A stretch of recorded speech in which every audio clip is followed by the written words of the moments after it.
నటుడు మక్కల్ నీతి మయ్యం ఎంఎన్ఎం అధినేత కమల్ హాసన్ రాజ్యసభకు వెళ్లడం దాదాపు ఖరారైనట్లే. తమిళనాడు నుంచి ఆయనకు ఈ పదవి దక్కనుంది. కమల్ అభ్యర్థిత్వాన్ని ఖరారు చేస్తూ డీఎంకే అధికారిక ప్రకటన చేసింది. రాజ్యసభలో ఖాళీగా ఉన్న 8 స్థానాలకు గాను జూన్ 19వ తేదీన ఎన్నికలు జరగనున్నాయి. ఇందులో 6 తమిళనాడు నుంచి, 2 అస్సాం నుంచి ఉన్నాయి. తమిళనాడులో ప్రస్తుత బలాబలాలను పరిశీలిస్తే డీఎంకేకు 134 మంది ఎమ్మెల్యేలు ఉన్నారు. ఈ లెక్కన 6 సీట్లలో 4ని డీఎంకే, మరో 2ని అన్నా డీఎంకే దక్కించుకునే అవకాశాలు స్పష్టంగా ఉన్నాయి. 4 అభ్యర్థుల్ని డీఎంకే ప్రకటించగా అందులో కమల్ హాసన్ ఉన్నారు. మిగిలిన 3 సిట్టింగ్ ఎంపీ విల్సన్, తమిళ రచయిత సల్మా, డీఎంకే నేత ఎస్ఆర్ శివలింగం. దీంతో కమల్ రాజ్యసభకు వెళ్లడం లాంఛనమే కానుంది.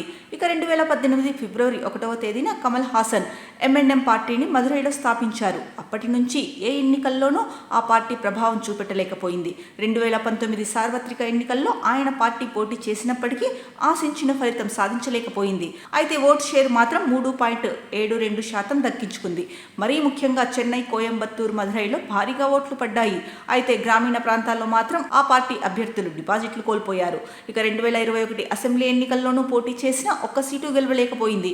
కోయంబత్తూరులో పోటీ చేసిన కమల్ బీజేపీ అభ్యర్థి వడతి శ్రీనివాసన్ చేతిలో 1728 ఓట్ల మెజారిటీతో ఓటమి పాలయ్యారు. 2022లో పట్టణ స్థానిక సంస్థల ఎన్నికల్లో పోటీ చేసిన 140 స్థానాలకు ఒక్కటి కూడా గెలవలేకపోయింది.